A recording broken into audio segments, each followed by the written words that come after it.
Hello, YouTube. Just wanted to read an article. I'm gonna find it.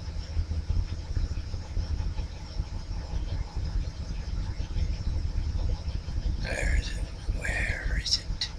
Where's my precious?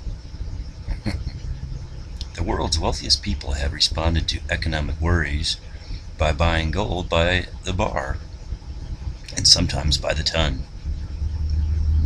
Yada yada. We had a clear example of a couple buying over a ton of gold and carrying it to another place. At today's prices, that shipment would be worth $42 million.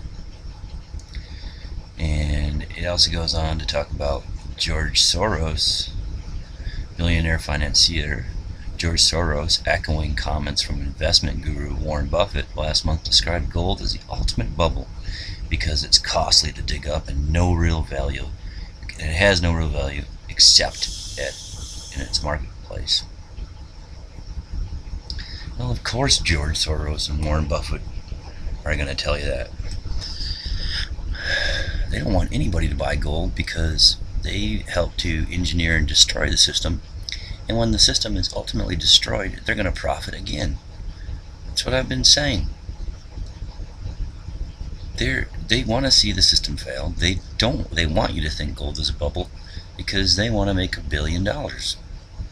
If the price of gold goes up from its current price, roughly $1,500 an ounce, up to $15,000 an ounce, they're going to be billionaires. That's what these rich people want you to think. I could care less if you buy gold. I could care less if you buy food. I'm not here to save the world. I'm not here to tell you what to do or not to do. I'm just a big dumb truck driver. But I mean, when you really sit down and you think about two people discussing putting $42 million in gold because they really want to be profitable, they want to have a safe haven for their money. I mean, are you serious? 42 million. I've got less than $1,000 to my name, and they're worried about their financial,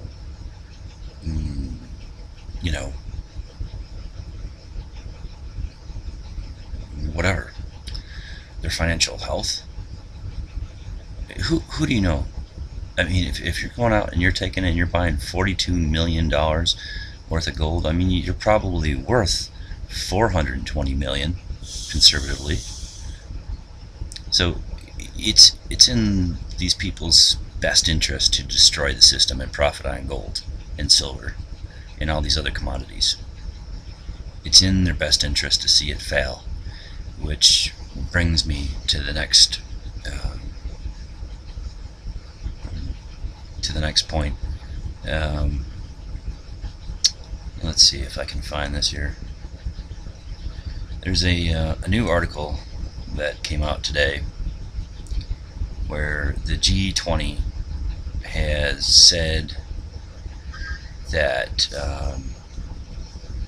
let me click back an article here, that if they institute a Tobin tax or a banker's tax, it says a European Union tax on bank profits and remuneration could raise as much as 25 billion euros annually for cash-strapped governments to repair their economies. It's called a FAT tax. It's a financial activities tax, which, from what I understand, is the tax is on the corporations. And now there's another tax called an FTT tax, which is let's see if I can find it's a financial tax on all transactions within the markets. And from what I can see, a lot of the European, the G20, they don't want that. Of course they don't want that. They don't want to tax their buddies because they're getting rich too.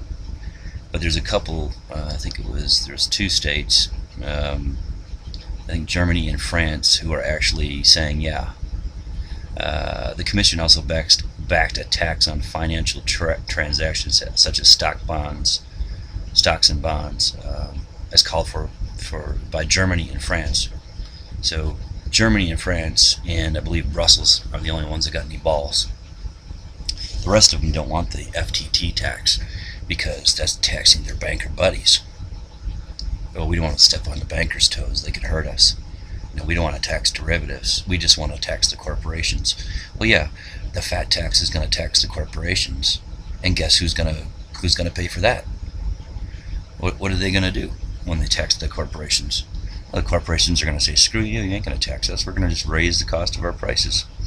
And so it says this fat tax will create 25 billion euros. Are you freaking serious? 25 billion euros? That's nothing. No. You need trillions. G20, you bunch of wimps. You'll let the bankers destroy the world, but you, man, and then you'll start talking. This is the first step. This is the first step. But really, you're just a pathetic bunch of wimps.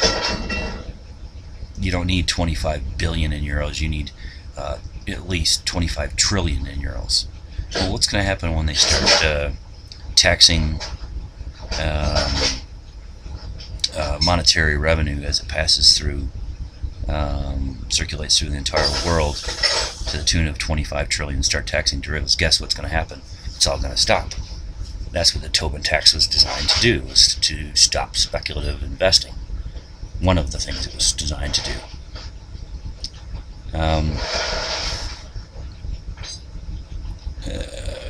Yeah, this is an initial start. There's a long way to go.